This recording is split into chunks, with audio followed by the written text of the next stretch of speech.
Class 10th का math objective type question है। तो आपको बताना है दी गई संख्याओं में अभाज्य संख्या होगी। ऑप्शन नंबर ए है हमारे पास 0, ऑप्शन नंबर बी है 1, ऑप्शन सी है हमारे पास 2, ऑप्शन डी हमारे पास 8। आपको बताना है इन चारों में से अभाज्य संख्या कौन सी है। तो इसका आंसर रहने वाला है 2। 2 हमारी अभाज्य संख्या होती है। 0 की बात करूं 0 अभाज्य संख्या नहीं है। 1 की बात करूं 1 अभाज्य संख्या नहीं है। बात करूं 2 की 2 अभाज्य संख्या है। 8 अभाज्य संख्या नहीं है। 8 अभाज्य संख्या क्यों नहीं है, पहले अब बात समझते हैं अभाज्य संख्या किसे कहते हैं। तो देखो अभाज्य संख्या, यहाँ हम हेडिंग डालें अभाज्य संख्या। अभाज्य संख्या, अभाज्य संख्याएं किसे कहते हैं। अभाज्य संख्या आज के बाद कभी नहीं भूलोगे। मैं आपको 1 नहीं 2 नहीं 3 3 4 4 परिभाषा बता सकता हूँ। तो सबसे पहले अभाज्य संख्या की परिभाषा सुनिए। मतलब एक ऐसी संख्या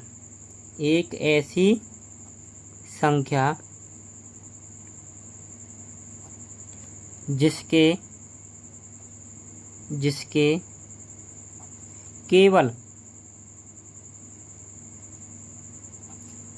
केवल 2 गुणनखंड होते हैं। 2 गुणनखंड होते हैं उसे अभाज्य संख्या कहते हैं। क्या कहते हैं? अभाज्य संख्या।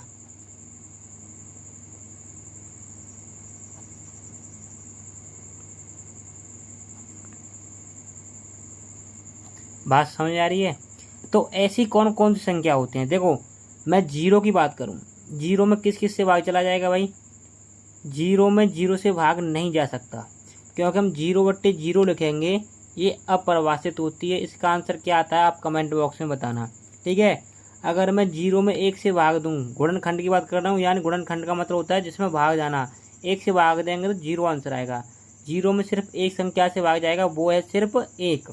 तो ये अभाज्य संख्या नहीं है, यानी 2 संख्याओं से भाग जाना चाहिए। एक परिभाषा ये भी होती है कि अभाज्य संख्या वह कहलाती है जिसमें सिर्फ 2 संख्याओं से भाग जाता है। मैं यहाँ नहीं लिख रहा हूँ, मेरी बात को समझने की कोशिश कीजिए। अभाज्य संख्या किसे कहते हैं? दूसरे शब्दों में ऐसी कोई संख्या लीजिए जिसमें सिर्फ 2 संख्याओं से भाग जा रहा हो, वो अभाज्य संख्या कहलाती है।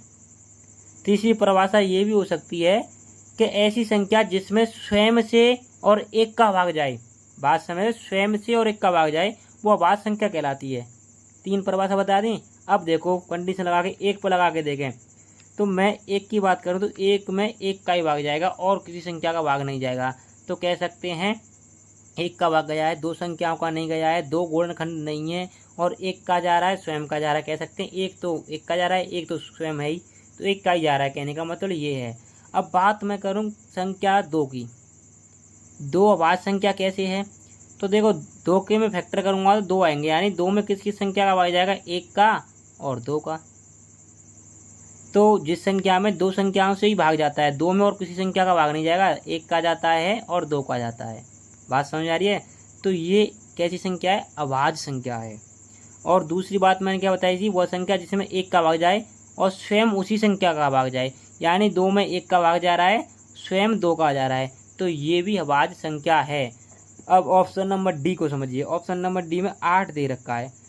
8 की मैं बात करूं, देखो 8 में 1 का भाग चला जाएगा, 2 का भाग चला जाएगा और उसके बाद 4 का भाग चला जाएगा और किसका चला जाएगा भाई? और इसमें 8 का भाग चला जाएगा। तो अभाज्य संख्या की परिभाषा मैंने बताई है, केवल उसके 2 गुणनखंड हों। अब इसके कितने गुणनखंड हैं? 1 2 3 4। या जिसमें सिर्फ 2 संख्याओं से भाग जाता हो, इसमें कै संख्याओं से भाग जा रहा है? 1 2 3 4। तीसरी कंडीशन मैंने ये बताई है अभाज्य संख्या को पहचानने की, कि जिसमें सिर्फ 1 से और स्वयं से भाग जाए। इसमें 1 से जा रहा है, स्वयं से भी जा रहा है, पर ये 2 से भी जा रहा है और 4 से भी जा रहा है, ये भी कंडीशन फॉलो नहीं कर रही है। तो ये अभाज्य संख्या नहीं है, ये अभाज्य संख्या है।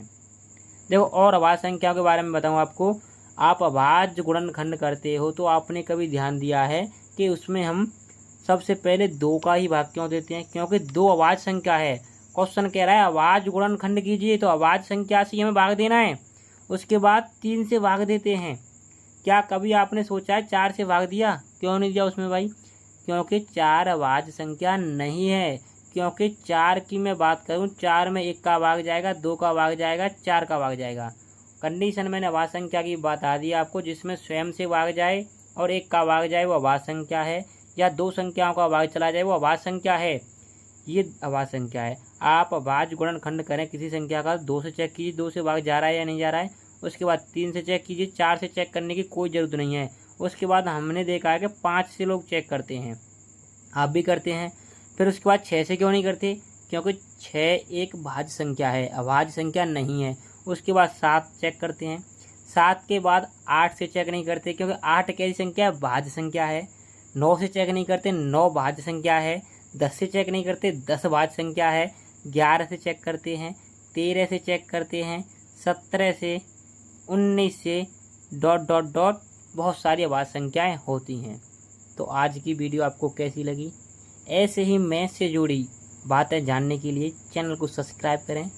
मैथ का जादूगर बना दूंगा आपको मैं, ठीक है? अच्छी लगी हो तो वीडियो को लाइक कर दीजिए और एक प्यारी सी कमेंट कर दीजिए। जय हिंद, जय भारत।